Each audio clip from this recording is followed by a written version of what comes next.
On this week's episode of the Crowdfunding Nerds, we discuss the dreaded topic of tariffs. We talk about what it means for your business, and maybe there's a bit of a silver lining in the grey, black clouds of doom and gloom. You want to listen to this one? We cover a lot of topics. Let's dive into it. Game begin. Let's go. Or the Alliance. Amazing.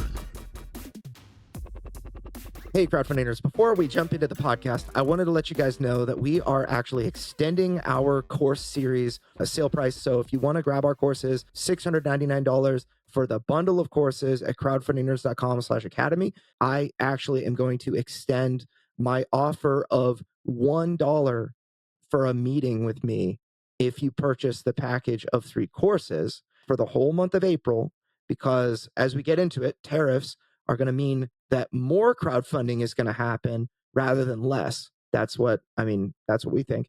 And so if you want to get a head start on your crowdfunding dreams, these courses are going to be extremely valuable, as you'll see probably when we talk about all of the material in this tariff discussion. Let's actually dive in now. Hey, everybody, and welcome to another awesome episode of Crowdfunding Nerds. I am your host, Andrew Lowen, and I'm joined, as always, by Sean. And this time, Ryan Williams is back from, he's our client onboarding specialist and crowdfunding creator himself. But, for Crowdfunding Nerds. So this week, we're going to talk about tariffs because that's the number one thing on everyone's mind. And we had a great conversation about it in a staff meeting of ours. We're actually recording this on a Friday. We stopped our staff meeting early. We're like, we just need to have a podcast about this right now because it's a very, it's just super relevant. There's so much doom and gloom out there, and you're going to hear a different perspective on this podcast. We're not going to hide the doom or anything like that, but it's actually if you crowdfund, it's not a bad thing. So, put it this way. It's the absolute best for crowdfunders and crowdfunding platforms. I think that in the end, you'll see. So let's just, rather than me trying to tell you the end from the beginning, let's just get into it. So the start of this thing is that tariffs were announced by President Donald Trump to be, so in particular, China had a 20% tariff, general tariff, on goods coming from China.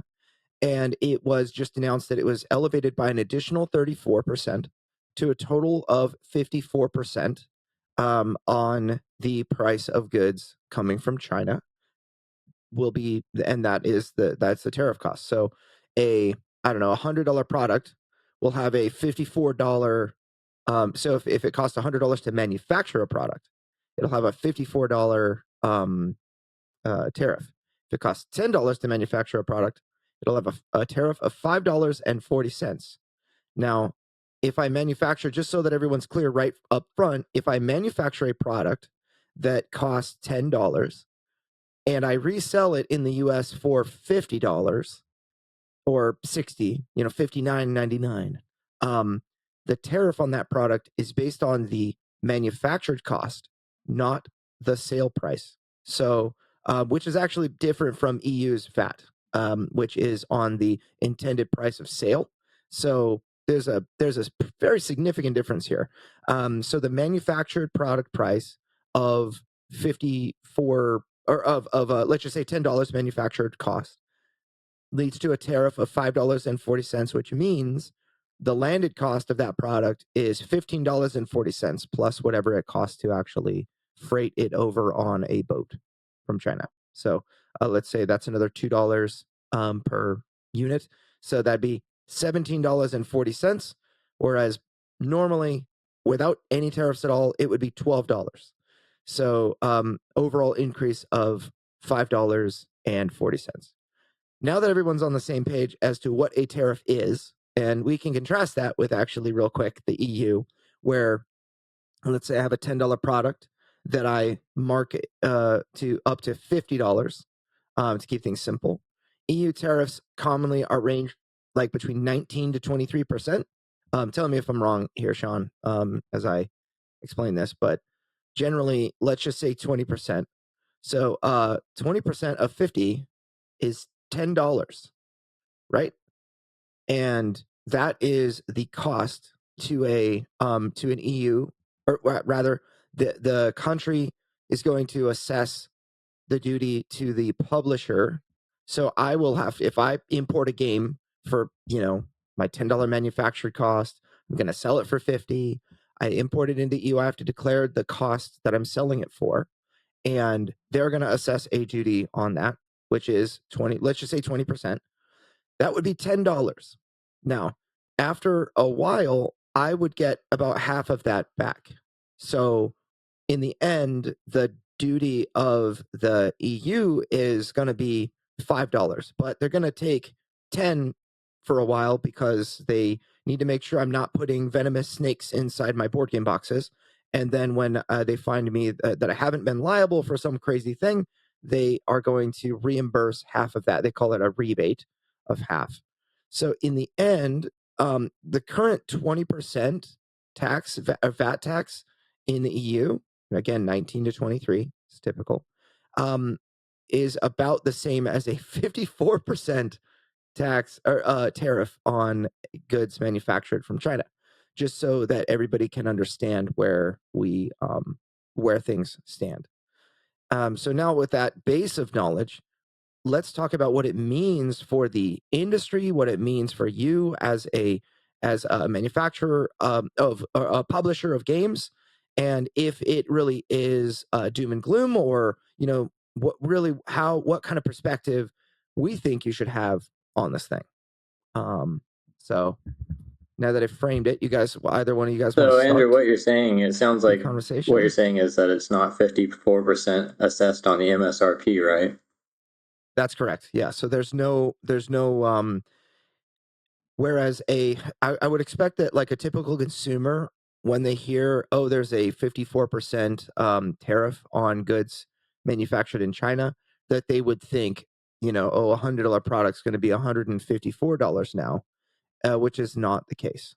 So now there are some, I don't want to say exceptions, but there are some sales channels that would get much more expensive than others, and that's actually part of the intent to clarify for folks on this podcast as to what, who is most damaged, who is actually going to be most damaged from this, and who is not.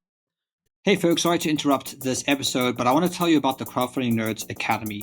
We have condensed over 200 episodes of actionable information into 3 courses. We don't hold anything back. This is a great place if you want to go to the next level, if you want to speed up your learning process of everything that you have been learning by listening to this podcast. Go to crowdfundingnerds.com/academy or do a simple Google search, Crowdfunding Nerds Academy, to learn more. Is there a way to, my kind of thinking, is there a way to mitigate this? Because is it directly from China to the US? What if it went from China to another country and then from that country to the US? Would it still suffer the same tariff? Yes, because the product is made in China. So you need to declare the country of origin on your product. And so the product that is made in China has to be tariffed from that location. So even though it's manufactured in China and goes to, let's say, I don't know, Greece, and then you move it to the US, you won't be able to trick the original, or, the importers will say that this is made in China. Imagine there's going to be some loophole where someone would just have to like screw a lid on something. Like, technically it was assembled in this country, so we have to pay the... Now, there are some companies that will, for example, like Button Shy Games, they make a ton of really, really low priced products and do it like a game every single month. And their products, the only thing they actually produce in China are the cards for the products. So they'll bulk print, like, all 12 games for the year's worth of cards in a print run or two. And then they will actually, in their warehouse, separate out all those cards and put them into like American made boxes and American made rule books and other things like that. So that's something that you can do. And in that case, you would only be tariffed on the cards, like some of the components. But you asked a really great question, which is going to kind of unlock the first tip for those listening. One of the ways to mitigate, in fact, one of the most powerful ways to mitigate, is that you can actually split your invoice you can request your Chinese manufacturer to split the commercial invoice, which is what you're charged when the U.S.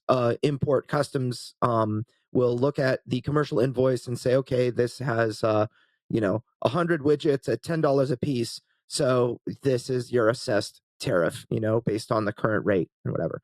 Well, what you can do is normally what happens, in fact, what happened with me last time in Deliverance, they put everything together, all my tooling costs, all my mold fees, everything like that went into, and I didn't realize this, as all the service fees went into the cost of the product rather than, and that made it into the cost of the commercial invoice. What Chinese companies are offering, and Longpack actually offered this to me, which was to split out all the service fees from the actual manufacturing cost and list only the manufacturing cost, which is what the tariff is assessed upon in the now that it really matters in the actual invoice. Because before, it actually didn't matter at all for the US because there was a 0% tariff on Chinese goods. So it didn't matter what the cost of goods was. It was really all about the cost per container, the cost to unload the actual container and whatnot. Now that there's a tariff, the actual price listed on the commercial invoice is significant. And this is just like the EU was very significant. The price listed on the commercial invoice really mattered. So one way that I was able to get a little bit of a price relief in the EU was I was able to. So we went to Kickstarter with Deliverance for $89, and I listed $89 for the cost of the product on the invoice. Rather than what I intended the MSRP to be, I listed for the cost that we sold the products for, which is actual, right? And so that was one way we were able to slightly reduce the liability to the European Union. But then to the US, you can have the companies split, and this is something that a lot of them are doing, splitting the mold fees, and other service related costs off of the price per unit, which is something that will save you on that bill. Could save you significant amounts.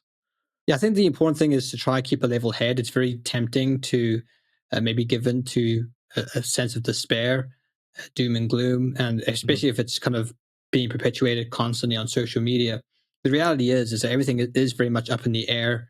Things can change. There could be avenues that open up which you didn't anticipate in a very positive sense. Industries do adjust and change. So it is a setback, but it's not something that I think people should look at as, oh, this can tank my business. Possibly could, but I think it's far more healthy to have an approach of, okay, how can one work around this? Am I thinking of all the variables that go into the outcome? Because there's so many variables that go into something from going from A to B with all these things.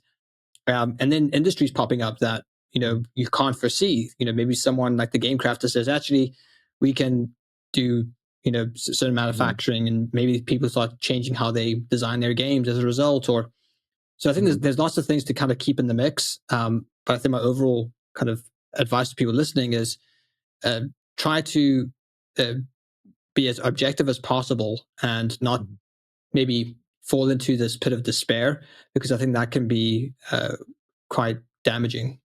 Yeah, there are some listening to this podcast that are wondering, how do I explain tariffs to my backers? And even before I address that, there are others that in very limited cases, like I was talking to Ignacy Chevicek from Portal Games, just in Facebook, in our community.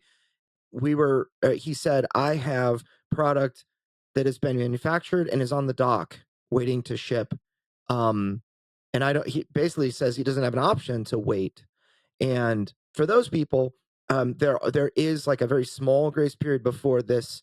So if product gets on the water imminently, I want to say it's like April 9th is the day that it bumps, then your product isn't impacted by tariffs. So I'm sure that there are a ton of people trying to get their things onto the boats right now. But if, let's say, you're in the middle of manufacturing and you've got like 2-3 weeks left on your manufacturing cycle, and then it's going to be done and just sitting at the docks, what in the world will you do? Those people are in a very difficult position, and I would like to maybe not instead of addressing what I would do in that case. I think that's a really it's a very difficult case for a limited number of people. I want to talk about what we can do for those that are in, for the majority first. And and those people, I think, are the ones that need to have the mindset you're talking about, where you need to be able to look at this objectively and say, look, I know people have their biases. Some people think they call Trump a Nazi on a regular basis. And then other people, I think they worship him like some sort of god. And I'm in the middle somewhere, along with most others. I would say that you've got a lot of people right in the middle. Now, these people in the middle are like, I don't like this thing that happened, or I do like this thing that happened. And I think that's kind of a better position to I guess to bat from, but there's a clear, to me, a clear, I don't want to call it a narrative, but I think that when people they get kind of I don't know, what's so funny is I actually feel like I have let me find it. There was a story back in the Bible of Moses taking the children of Israel out of Egypt, and Moses is like, let my people go, and all of that, that classic story. um there was this section where Moses was like telling the children of Israel, hey, God's gonna deliver you guys, but um the children of Israel did not listen to Moses because of anguish of spirit. And it also says of cruel bond, because of their cruel bondage that they were under. And I think that there are people that are listening to this podcast that really are in anguish in their spirit because of number one, uncertainty. Number two, seeing things are more expensive. Like, I'm in this position. I am personally in this position of being one of these people deeply affected by what's going on right now. And because we, finished Deliverance Kickstarter well before we knew that there was going to be massive tariffs or whatever. And then, so I charged people what I did, and I put up our pledge manager, charge people and all that. Then we get these announcements and whatnot. We're probably about 3 months left of development, maybe, before we begin manufacturing. And then when we finish manufacturing, that's when we ship. And when the ship actually arrives at the port in the US, that's when we're going to be assessed a much larger fee than we were expecting. So I don't know what the numbers are going to be at that time. They could be higher, they could be lower, they could be the same. And but the important thing is to recognize a number of things. First of all, people in my position, if you have time, then you shouldn't make decisions today based on what's happening today. You should wait and educate your people to wait. That, like, in your Kickstarter updates, like your directive is to wait and see. So that's exactly, I prepared my people for what options are possible. I polled them on, I actually did poll my audience on what the like, depending on what happens with the tariffs, what are you guys willing to do? What options would you most prefer? We can get into that survey that I gave. I just asked, what options would you most prefer? Like, would you be open to shouldering up to 50% of the cost? Would you be up to shouldering some other U.S. backers' cost? Are you a non-U.S. backer that would be willing to shoulder the burden, or are you a non-U.S. backer that's not at all willing, or a U.S. backer that's not willing, or whatever? So I give them lots of options, and I even asked people what options would upset you and make you less likely to support us in the future, and then I gave people the ability to share anything that's on their mind, and I found overall there was like an overwhelmingly strong majority of almost, so of 546 people that responded, 318 of them, that's 58.2%. That's over half of the survey. Almost, almost 2/3 of our survey. Well, I don't know. I don't want to be, presumptuous, but over 58% of those people said as a US backer, they'd be okay shouldering up to 50% of the cost.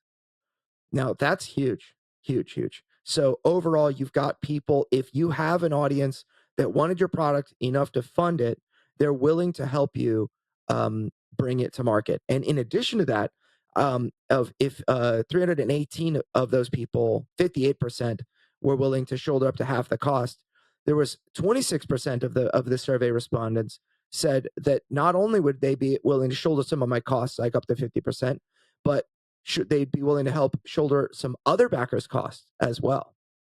So there were people that said, hey, you should find outside investment and try to cover as much as possible. Then I'll help shoulder the rest with you.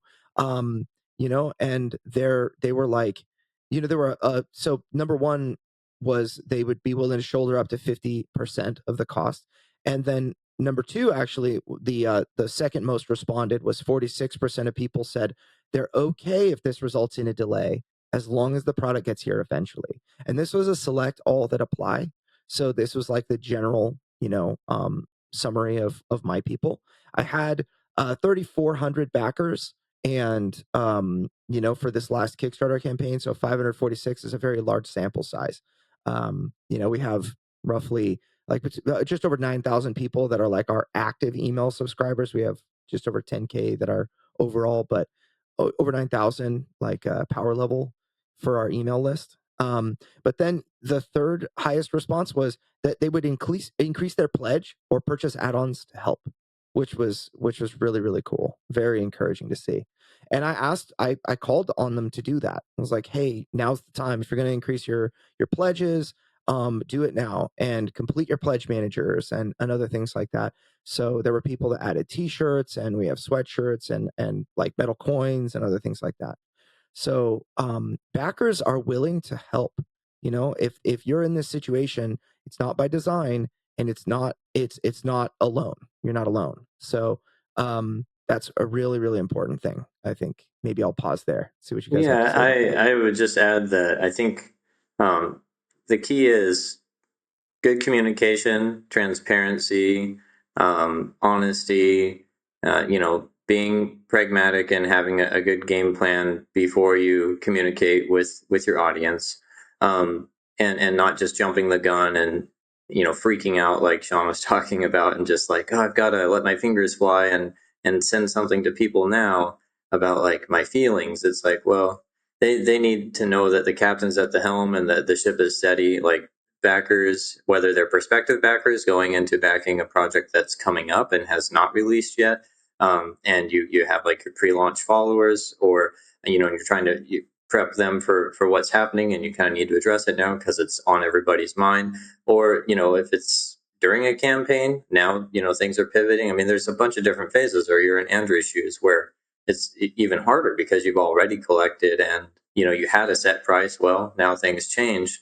But in any of those circumstances, people need to know that there's someone who's confident, who's competent, who's calm, and who's got a plan and is going to execute, because there's always going to be variables. It doesn't matter really if it's tariffs or if it was. I mean, my first project that funded on Kickstarter was called Backwoods. It was a smaller scale project. It had about 515 backers, but it was during the pandemic. I launched during the pandemic. I fulfilled during the pandemic. I manufactured during the pandemic. There was sea freight costs that were multiplied way up. And I think people need to have some perspective and remember what, especially for serial creators, we'll say, right? People who have already been in the game, and that might be a lot of us, who've at least had one previous project. Maybe it was during the pandemic, or maybe there was something else that rocked the boat. Most creators that have already had a project, they had something come up. Maybe it was a re-quote on manufacturing and one component shot up a lot. I mean, there's always something. And remember that you made it through there somehow. Your company is still here, or else you're not interested in making games.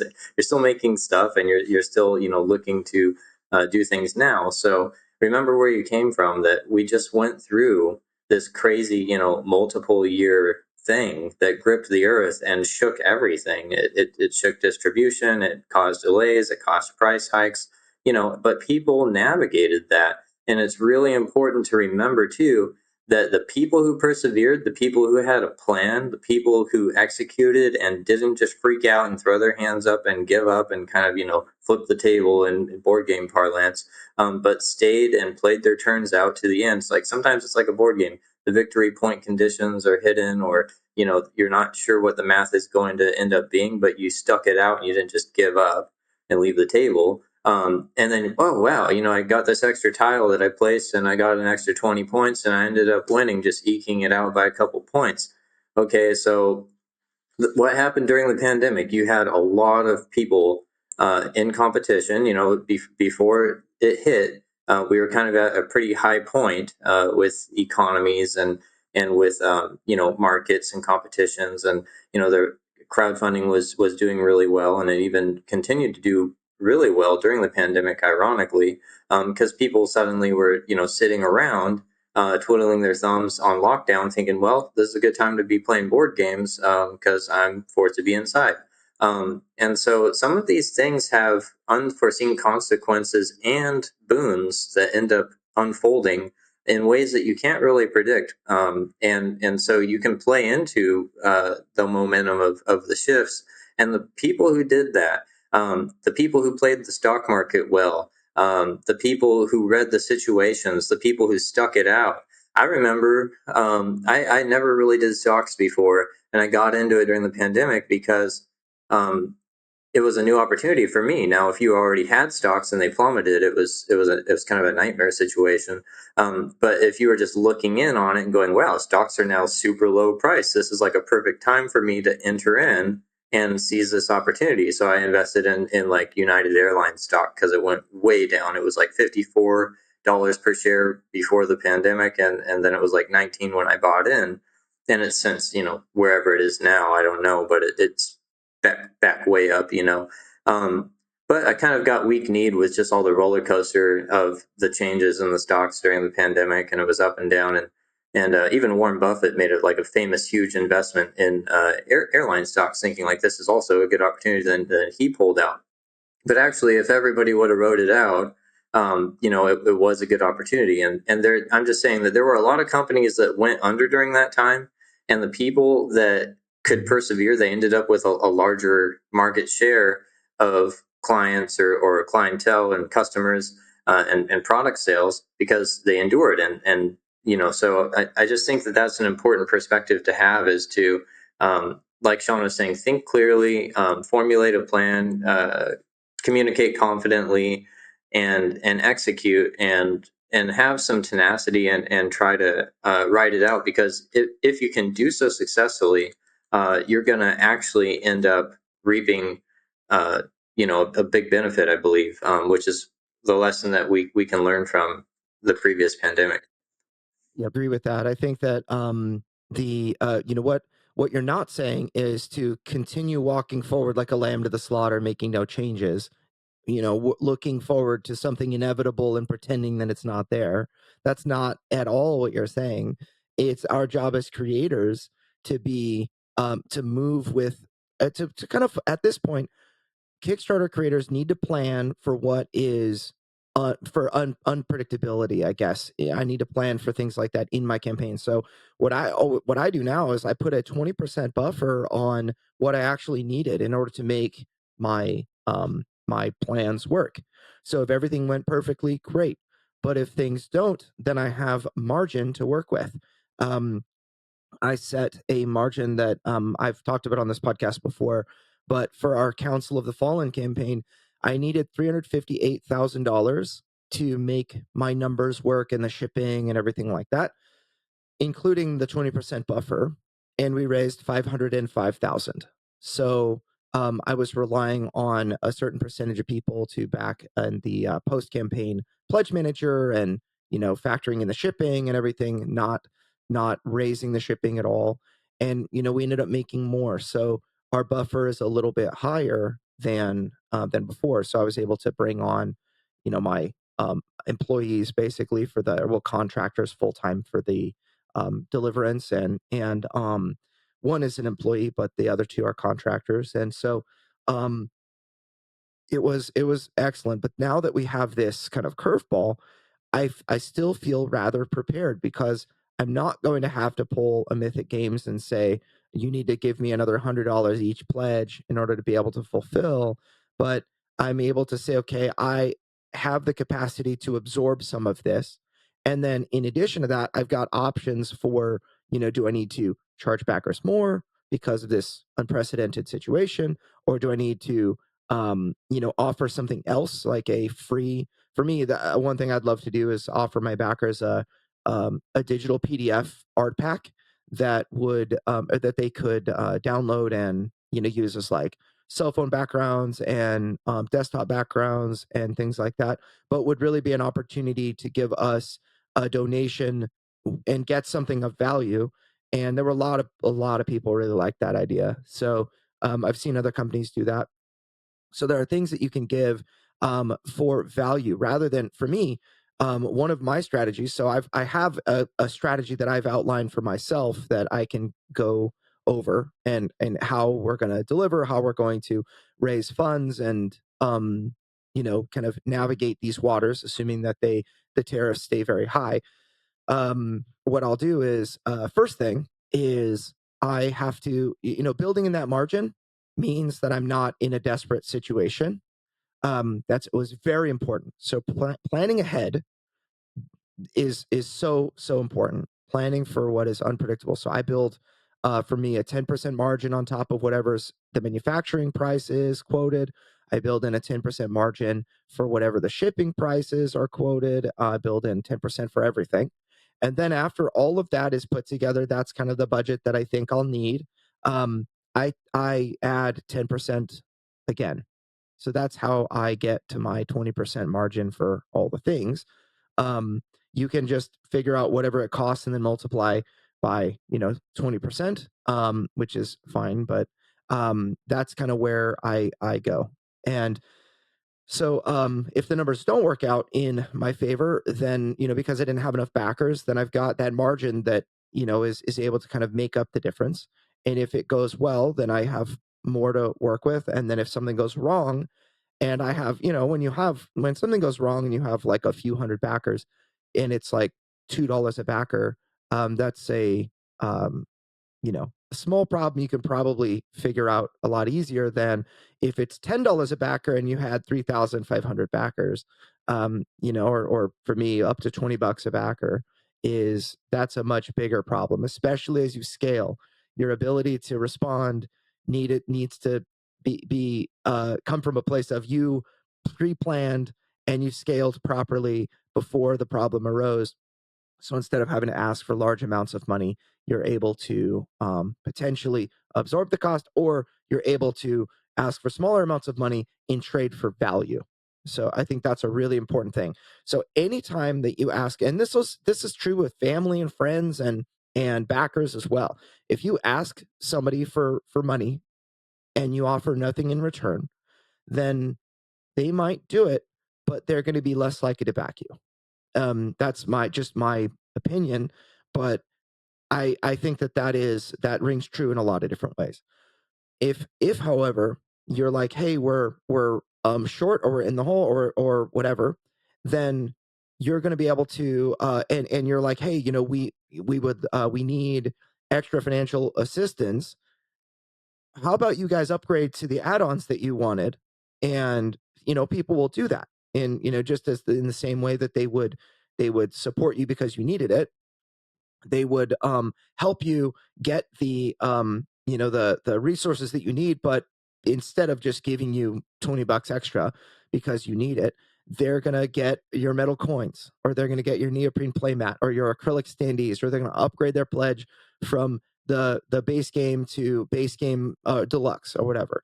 And that is like, okay, I increased my pledge, but it was a direct correlation to how much value I'm receiving. And that is very, very important in the mind of a backer. And because in the end, they're like, I spent money for a full amount of value. I received, for every penny I spent, I received value for that penny. So that's a very important thing. So for our strategy, we number one, we're asking people to upgrade their things. Our t-shirts and sweatshirts are made in the USA, so there's no tariff on those things.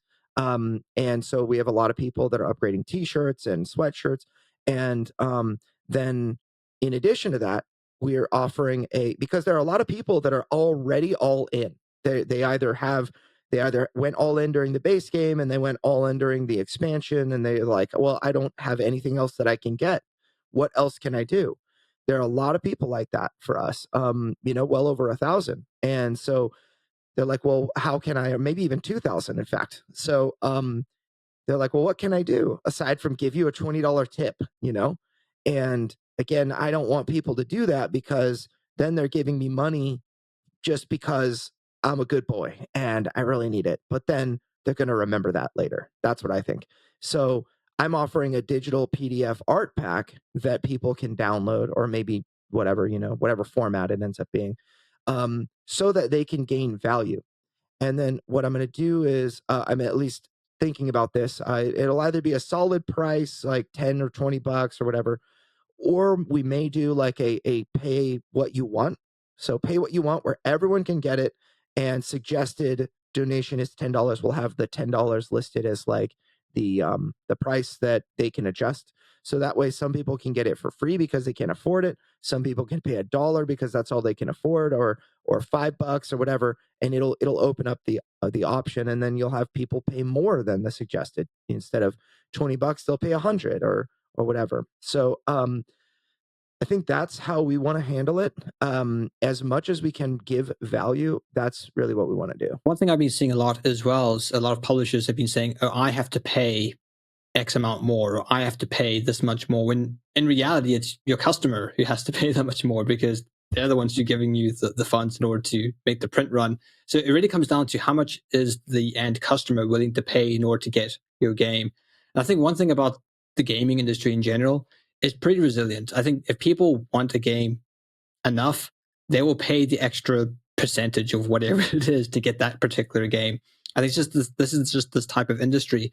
Another thing to keep in mind is that if it's not going to cost more to produce games or get games to the US from China, there's a lot of people who have a bunch of games on their shelves which they've never opened, they're still in their glad wrap, which suddenly have all shot up 54% in value just for the sake of now that it's existing on their shelf and it hasn't been opened. So we might find that people will still back games, but we might see a lot of the games on their shelves that aren't playing selling and being able to fund further projects. So that's just an example of how something which can seem quite catastrophic, there might be other variables that you're not accounting for that actually people are willing to sacrifice other games on their shelf in order to get your new game, even if it costs more. So I think that's something to keep in mind and worth considering. And then, as we discussed in our staff meeting, we actually think that this is going to increase the likelihood of people backing crowdfunding projects, because crowdfunding now becomes a far more valid means of getting your game directly to your customer, and as a means of direct selling. This is really going to impact your kind of local friendly game store and your retailers more so than it is your publishing business going directly to customers. So it just kind of shows that by listening to this podcast and leveling up your crowdfunding knowledge and skills, you really have kind of future-proofed yourself with regards to this particular subject. Yeah. And our encouragement is to continue to do that, continue to understand the importance of direct sales, building your own customer list, building your own community, and using crowdfunding as a means of directly getting your games to your customers. Mention is a publisher. So one of the most popular publishers a lot of people love to listen to is Jamie Stegmaier of Stonemaier Games. He writes a regular blog, and he wrote a blog called The Darkest Timeline, which was his feedback, very eloquently put, of of his situation and kind of the plight of the publisher. But the difference between a publisher like Jamie Stegmaier's Stonemaier Games is that they sell through distribution. So they leverage the model of, they put their products into distribution. The distributor sells to a retailer. The retailer sells and buys at wholesale and marks up 50% for a retail price. That is currently devastated. That system is devastated by 54% tariffs, because the way that a product sells, basically, if let's go back to that example I used in the very beginning of this podcast episodes. If something costs $10 MSRP and another $2 to freight, that's $12. Now, if you increase that, and let's just say I sell it for 60, okay, because that would be the 5x, multiplier that is needed to make this work at retail.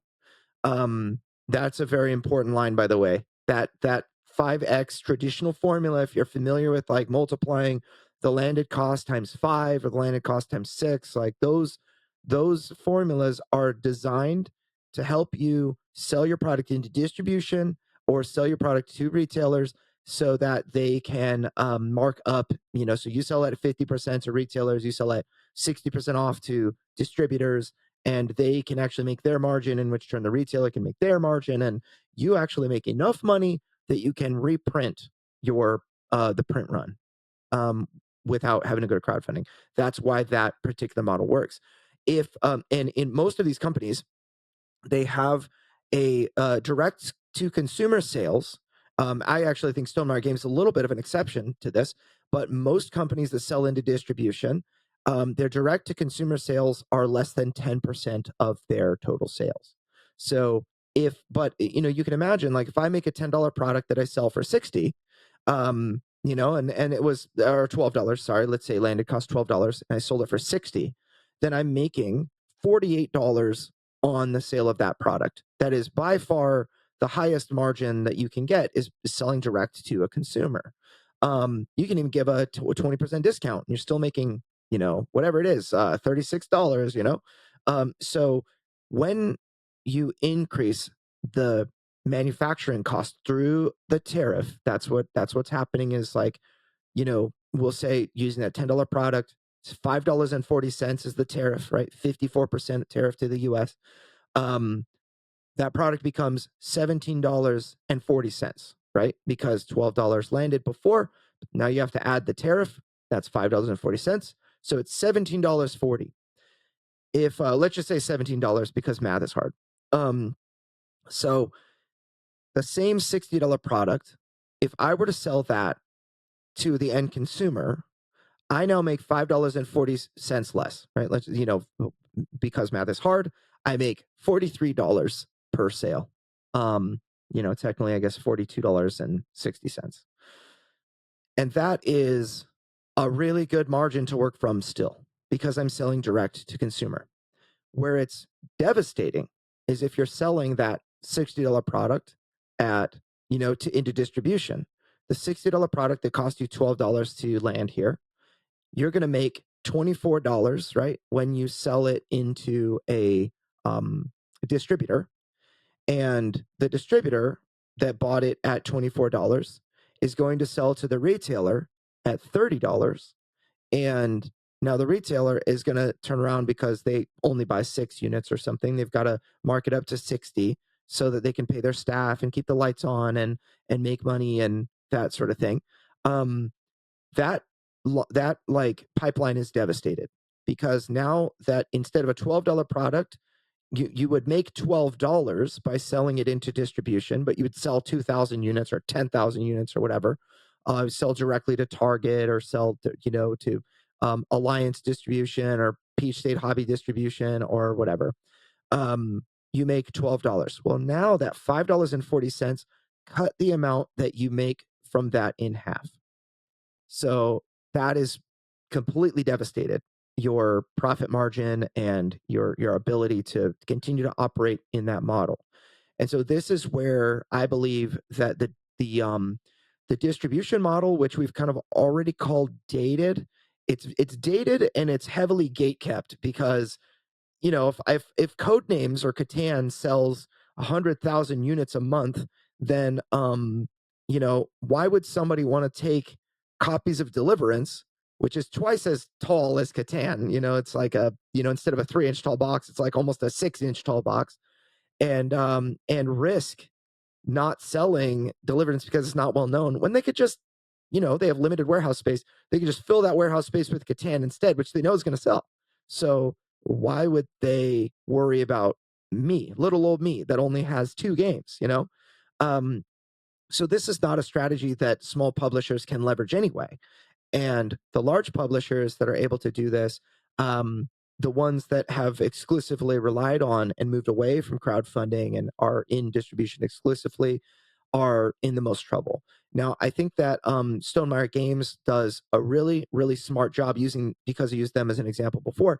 They do a really smart job because they offer direct pre-orders to their people, which I think is extremely smart and will become an even larger part of their model moving forward. Working to sell direct on their website. Hopefully, they hire us to do their ongoing digital marketing, and we can sell a bunch of Scythe and Wingspan and Wormspan and Finspan and all the fun games they make and Vantage that's coming up. I would love to do that, but I think that it's going to be a necessary pivot that Stonemaier Games makes, because 65% of their market is in the US, and because they sell exclusively through distribution, that is, if the tariffs are maintained, that's destroyed. What and the net result is that a company that sells for that relies on that 5x, let's say Wingspan, $60 product, extremely popular. One of the big reasons that Stonemaier Games is as large as it is because of this amazing game called Wingspan that really accelerated things for them. And so now it's a $60 product. Let's just say it costs $12 to land here. Now it costs $17.40. And their ability to sell Wingspan for $60 is it, given that this would be, let's say, consistent, they're going to have to raise their MSRP. But they're going to have to raise that MSRP by nearly almost 54%, because their manufacturing cost was increased by 54%. Landed cost doesn't change. I'm sorry, the freight cost doesn't change, but now they're going to have to multiply, what is that, $17.40 times 5 or whatever. It's a $99 game or an $89 game now. So instead of $59, they're going to have to add nearly $30 more, because you have to take that $5.40 and multiply that times 5 in order to make the retail, the distribution to retailer model work. Your MSRP has to be multiplied times 5. And that is something that I don't know if customers will say, $90 for Wingspan if it's worth it. I know some people will, but would the average customer looking for a gift for a family member, they're looking for a $60 gift or $50 gift, would $90 Wingspan is, now you're putting it in the same category as like a miniatures heavy game like Deliverance, right? And so that's where it's particularly devastating.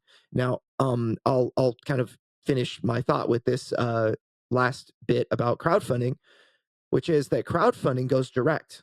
In fact, it's possible we could even see Jamie Stegmaier go back to crowdfunding, even though it's very stressful and all of that. And again, they have a really cool like direct to consumer pre-order model, but the whole crowdfunding thing, it gives you that direct to consumer. And so now instead of my $99 game, I was able to reduce it to $89, give people a little bit of a discount, and for ordering early and everything. They they might pay 99 because my cost increased by $5.40 a unit.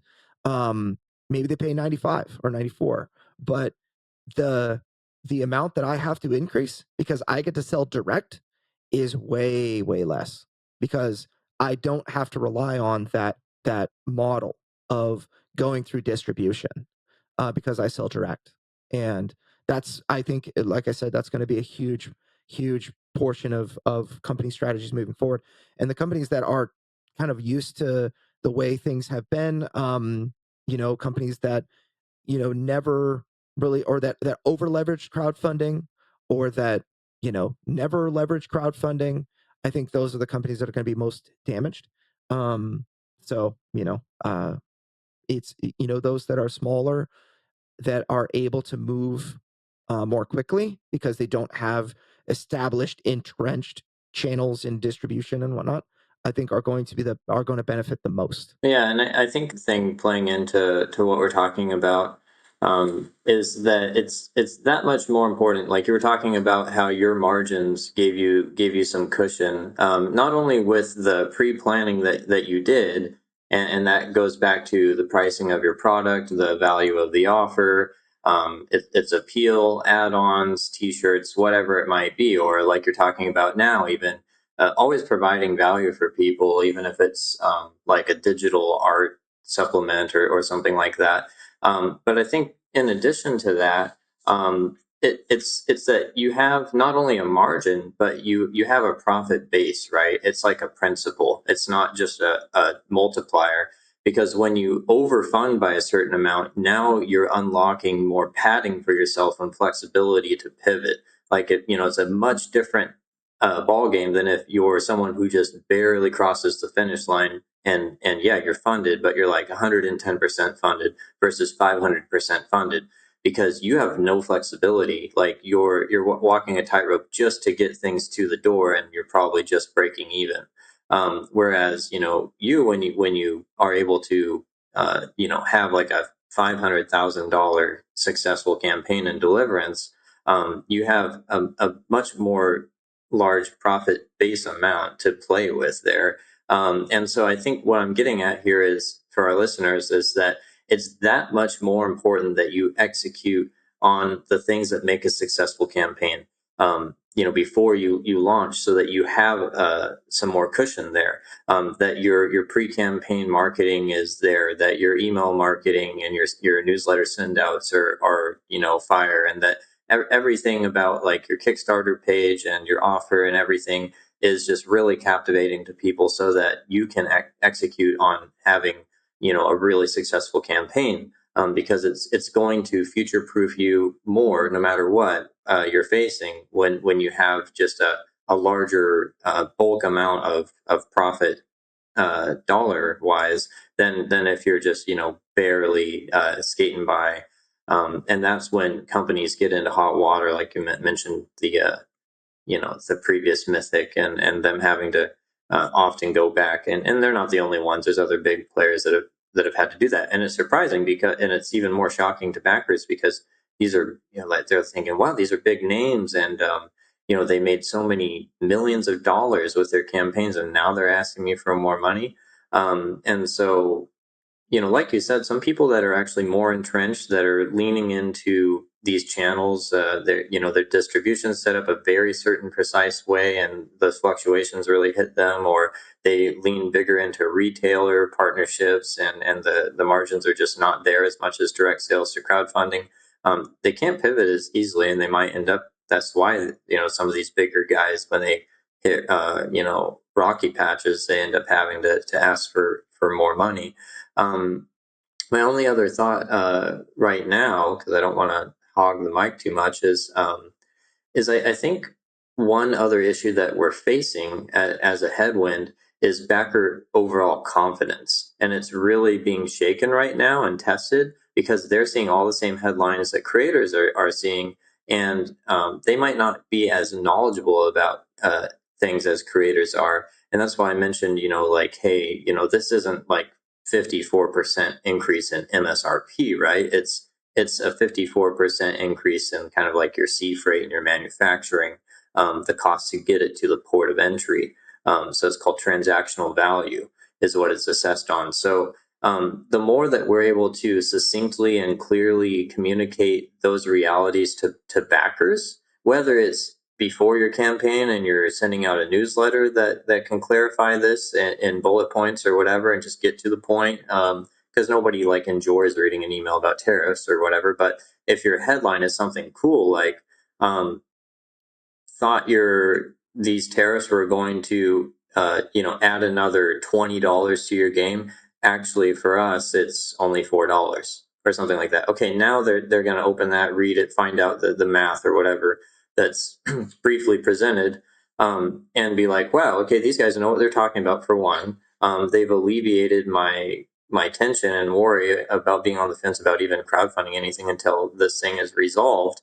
and it doesn't only help your project, you're helping all the creators in general. If everybody can reach out to their fan bases and start raising the awareness that this is not, yes, it's a big problem. I'm not going to say it's not. I mean, I'm about to relaunch Star Clash, and previously, thankfully I had braced my backers even then from my original project and said, hey, if tariffs right now I'm absorbing the 20%. If it increases further, like another 30% or so, which is ironically what I said, and it's what ended up happening, then I'll bear half of that. And actually, it's not that much. It's like, that's $8, so it's going to be $4 extra for you. And so if you're able to communicate that, then overall, as everybody does that and takes a proactive approach and reaches out to people with good communication and maybe that you can have disclaimers like the numbers aren't super precise, but in general, here's a ballpark figure. Your copy, your pledge might go up by like $4 if you're in the U.S. and Canada region. That's going to be way better in their mind than what they've blown it up to be. Is like, wow, it's going to be 50% more MSRP, like sticker price, and so that can help overall, I think, because I feel like backers we're kind of on the fence, some percentage of them, about crowdfunding and just like botched projects or things going over budget, and these extra money asks and delays in deliverability or whatever. But and so now, like with this, if they have a misconception about the actual way tariffs are working, then it might just like kind of petrify them from backing anything for a while. But we can counter that with proactive and effective communication. Yeah, actually, the way I look at the backers versus creators, there's this really important paradigm that I've noticed in the last 5-6 years of being involved in this industry, which is that creators move fast and backers move really slow. So by the time backers become afraid of anything, they just like look at COVID. Everyone was inside in the month of April 2020 because they thought the Black Plague was killing everything above the surface, and that's why we need to stay underground. And like everyone was I was that way. I didn't go out for a while, and it was like, we need to keep our family safe and that kind of thing. But guess and many creators dropped their campaigns. They canceled their ads. We had people canceling their campaigns. That pre-marketing with us at the time, and it was a weird time for creators. We had some that were like, "Well, I'm not going to cancel," and those people, we we raised crazy amounts of money for people. I think I want to say that's when Frosthaven came out and raised almost $13 million in April, or I think it was April 2020. And we had Ascension Tactics at the time, which raised $450,000 and had literally 35 cents per email subscriber. It was a great game, but holy cow, everyone was using social media. That just increased because everyone's inside and bored and not sure what to do.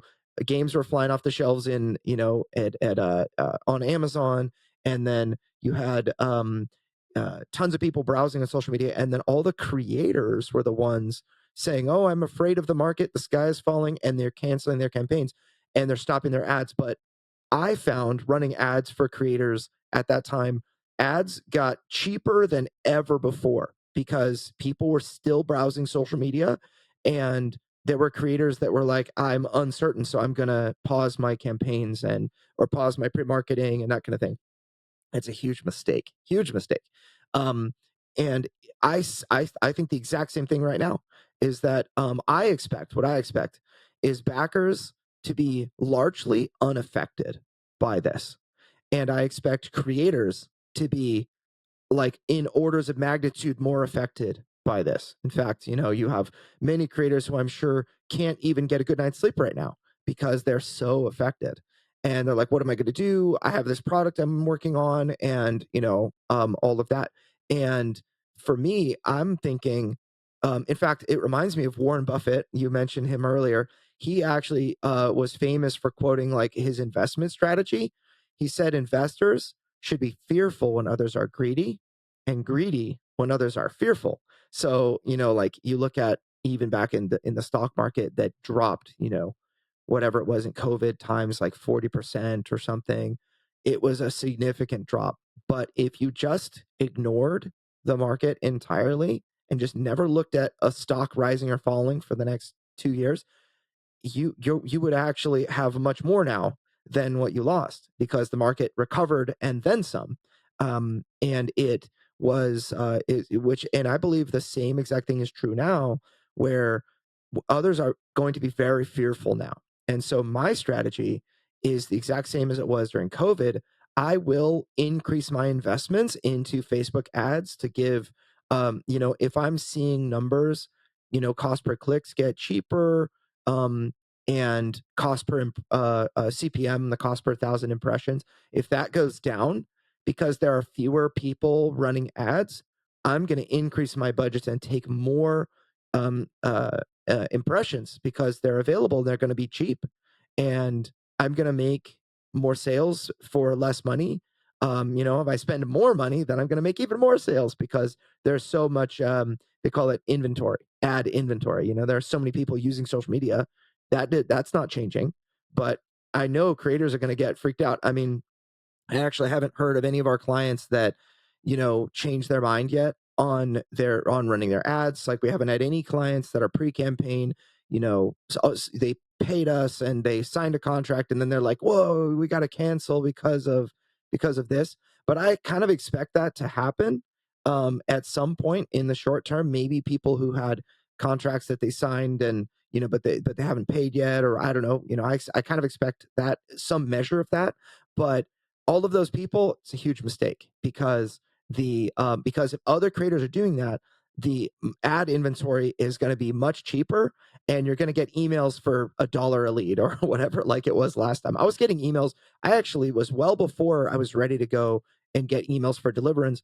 I spent $600 in, I want to say, the month of May for Deliverance, and I ended up earning over 600 emails, and a huge percentage of those people ended up backing. It was amazing because I just saw Ascension Tactics, and I didn't even have any good art at all to share. I'm just like, yeah, I better turn on my ads. I don't even have a good landing page, but it just seems like there are so many people that are on social media and so few ads that are running. We're getting amazing returns for our clients. I wonder what'll happen with me. And we did. So I think that another tip, if you've been listening this long, you definitely deserve this one, which is you should absolutely be ready. You should be chomping at the bit to turn on ads.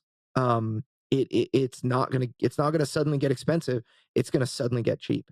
And so, and that's again because creators are very they're like Chicken Little with the sky's falling, and the backers are like, I don't see a problem yet, and there's not going to be, the vast majority of backers are not like super active in board game design groups and forums with people that run board games, and everything is an opinion nowadays on social media. So it's like, oh yeah, tariffs raised 54% and the sky is falling. Well, that's your opinion, man. That's like your opinion, man.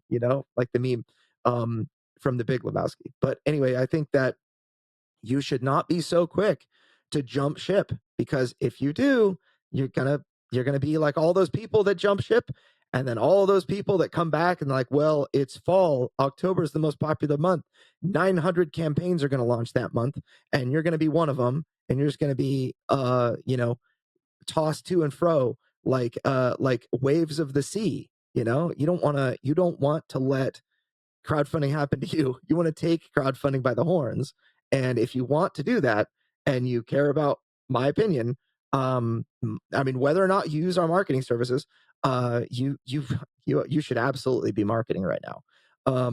You should not cancel your plans. So I'm not saying to not prepare and to not plan and to just go for it like as if nothing changed, but you should absolutely be thinking about that. And look, I think it's a good idea if we extend the sale price of our course, our Crowdfunding Nerds Academy. Mhm. So if you haven't checked that out yet, make sure to go to crowdfundingnerds.com/academy and pick up the course. We've been doing a sale and it's going to tell you everything you need to know to crowdfund your game. Go from zero to hero. Covers email marketing, Facebook ads, and your Kickstarter page optimization. We even have a whole section about making your offer, and we talk about landed costs and well, we don't talk about tariffs, but we talk about landed costs and how to craft an appealing offer, and that's still relevant even with all this tariff stuff happening. So really hope that you guys find that helpful. Yeah, absolutely. I mean, what Ryan, you were talking earlier was just like, you need to know these things. You basically covered every single thing that was in our courses. It was like, he should just say people should be buying our courses because holy cow, all of those things are included in there. How to come up with a good offer that is considerate of market conditions are in the Kickstarter page optimization course.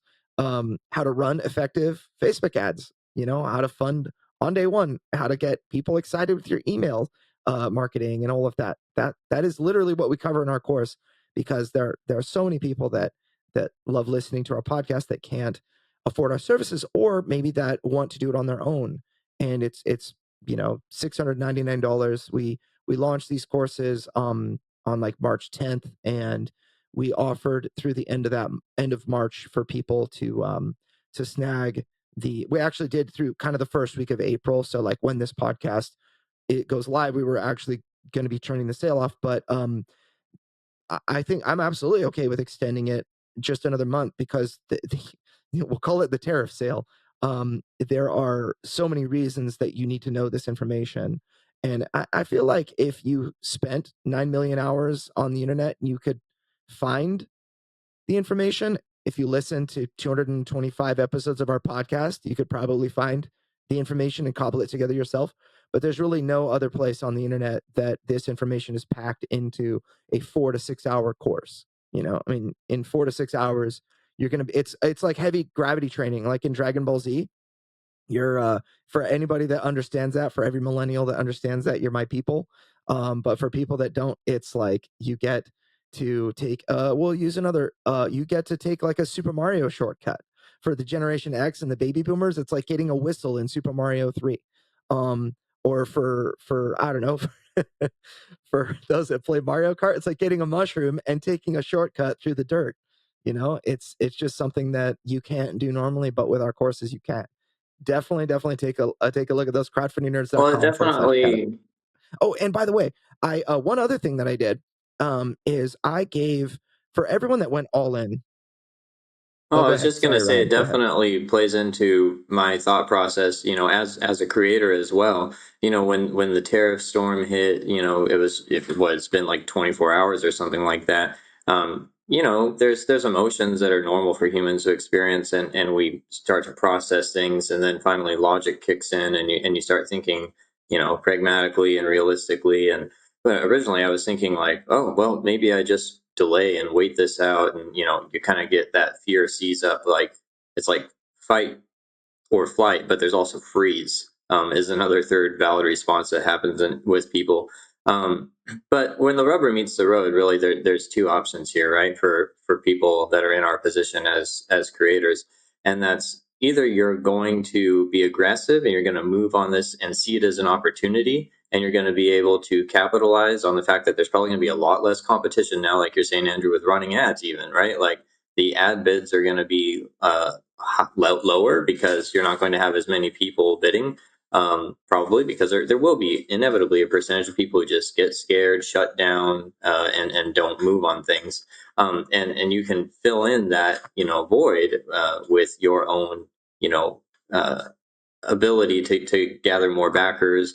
Maybe there are a few less backers on projects, but if there's going to be way less creators right now, then I'm sure that that's going to outweigh it. And if you move on this and you do it well, then I think you're going to reap the benefits. But when the rubber meets the road, you're either going to do that, or you just decide for whatever reason. And I completely understand it, because it went through my brain. I was thinking, maybe I do need to just ride this out and see if it goes away. And I do think that it's going to go away to some extent. Maybe it'll go back down to 20%. Maybe it'll go away completely. It's just not sustainable at the percentages we're seeing across the globe right now. It's not just China; it's all over the place.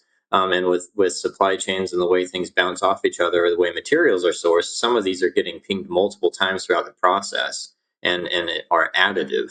And so I think it is going to, whether I don't think it's really a savory tactic, but it might be effective at getting people to the bargaining table. And is either way, someone's going to have to give something, and something's going to have to give, and it's probably going to get resolved. We don't know if it's a week from now. We don't know if it's a year from now. But I don't see this being a permanent fixture of global trade because it's just not sustainable. But if you do decide to wait it out, what I was going to say with the whole thing with the course, right? Because it's a good point, is that no matter what, you always have a limit on your time and energy. You're never going to get more of those things, especially time.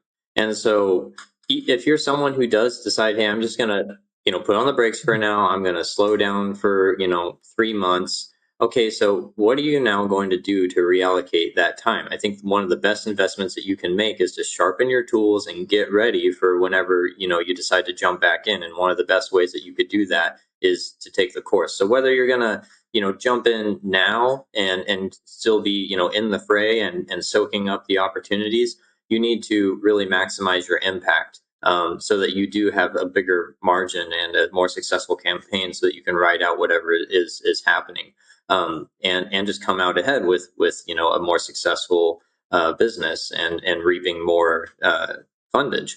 Or if you're gonna wait, no matter what, I think that it's always a good time to make sure that you're enhancing your expertise and you're able to become more autonomous, less reliant on a lot of other things, and be able to carve out a better margin for yourself in these times where the margins feel slimmer, by investing in yourself and in your own knowledge. Yeah. The one other thing I want to mention is when you look at the market conditions, this is my personal position on the way things happen in the past. You look at the past to determine the future, and this is not the first trade war that the Trump administration has had with China. In fact, there was another one, and it was tariffs were threatened and all of that. The end result was that a lot seemed to move really quickly, and it was scary. People were scared then, but they came to a negotiated agreement. And I believe that maybe China didn't hold up some of their end of the bargain. As soon as Trump was out, they were like, "Oh, we don't need to do the rest." So I think Trump is remembers that, and that's why tariffs are like immediately being in effect because of China's behavior. Which now so but I do expect that the Chinese team and the US team, whatever that means, like the negotiation teams, will meet, will talk, and we will find common ground. We will get, we will stop being, it won't be 54% tariffs forever. It's unsustainable, even for a lot of US businesses, harmful, right? And so I do believe we will, like you said, Ryan, see lower tariffs, and that they will be here probably to stay for a long time, but that they'll be much more normalized at a level between 15 and 25%. So that's my take on it. But then consider this: the gross domestic product of China. Yeah, I mean, depending on where you go, it's just different numbers, but the GDP of China is roughly like $18.5 trillion a year. So the US is like $30 trillion a year. So we'll just say the US is 50% larger as far as the GDP. Which it's actually a little bit more than that, I think. But $10 trillion more, and now when you look at the gross trade that China earns from the US by exporting Chinese goods to the United States, they make $2.8 trillion a year. That's a huge portion. That's about, I want to say it's about 18% of what their gross domestic product is exporting products to the United States. 18%. So it's a massive percentage to their economy. Now you look at the US. The US does export a significant amount of products to China, but it is in a significantly less amount overall. Like $1.8 trillion a year of U.S. product is sent to China, where Chinese companies are buying U.S. made goods. This is a significant trade disparity. But then when you look at the gross domestic product, the percentage wise, I want to say it's like 8% of US gross domestic product is tied up in sending manufactured goods to China. And more than double that, is tied up in Chinese goods that American companies purchase. Who do you think is going to suffer more with this trade war? China or the US?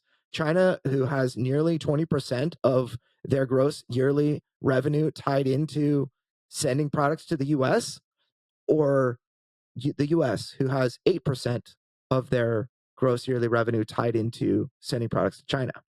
And that's something to end our podcast on. And, we're going to have Robot Richard send us on out.